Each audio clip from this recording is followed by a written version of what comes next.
Anna's eyes went wide. Taunting. Standing behind him, trying to figure out how loud he had to shout before the vicar noticed he was there. Oh dear. I should find him. William squeezed Anna's shoulder. Stay here and finish your book. Anna took her brother's hand. I'll come with you. I'd rather finish it in bed tonight. With that, the pair began to search for their brother in the crowded room. This took quite a while, as they were stopped at every turn by well-dressed strangers wishing to list their grandmother's many fine qualities. Anna found herself collecting words along the way. Principled, dignified, formidable. She wasn't entirely certain what formidable meant, but it sounded like forbidding, which was a word that described their grandmother nicely, certainly more so than a word like grandmotherly. Thank you, sir, she heard William say, as he shook the hand of a brittle-looking man in a gold-buttoned jacket. You're right, sir. She was formidable, sir. William spied Edmund in the armchair. He was tossing bits of cookie into the air and catching them, most of them, in his mouth.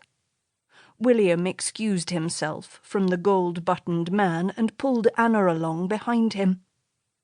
The pair reached Edmund just as a piece of a custard cream bounced off his chin and skidded across the floor to lodge itself against the base of a standing lamp.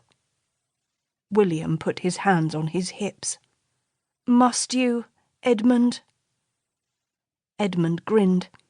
There are only boring cookies left. You got to do something to make them more interesting. Anna eyed the piece by the lamp. I like custard creams. She thought it a shame to waste them, even if there hadn't been a war on, which, in fact, there was. William scowled at Edmund's feet. Edmund, put your shoes back on. Why? Because the guests are leaving. We've got to see them out. I'm in my own house. Why do I have to wear shoes? Just... William retrieved his brother's shoes from the floor. Please, Edmund.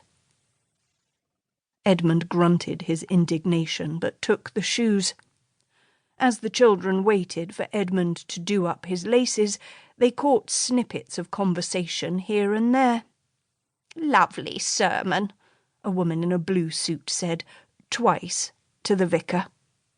Blasted Germans, a ruddy-faced man grunted as he made his way toward the door. If only they weren't rationing bacon, said a plump woman, being helped into her jacket by an even more plump woman. Whatever is to be done about the children? This last came from the dining room. William, Anna, and Edmund exchanged glances. They recognized the voice of their elderly housekeeper, Miss Collins. They could hear no more of her conversation, but they didn't need to. They were only too aware that nobody had yet come up with an answer to the question of what was to be done about the children. At the moment, however, there was no time to dwell on this rather terrifying unknown, as a heavily ringed hand landed on Anna's shoulder. I'm so sorry for your loss, children. Your grandmother was a paragon, as you no doubt know. Thank you, Ma'am, Anna said. Anna didn't know the ringed woman. She also didn't know what paragon meant, but thought it sounded rather like pagoda, which couldn't be right. She noted, silently, that the woman smelled of mothballs. Yes, thank you, William said, recoiling with some dismay as he saw Edmund remove an iced bun from his pocket. His pocket! And shove it into his mouth, whole. The ringed woman looked to Edmund for his response. It was perhaps for the best that his mouth was filled with iced bun, for this made his answer unintelligible. The woman raised her eyebrows in distaste and brushed a spray of crumbs from her lapel.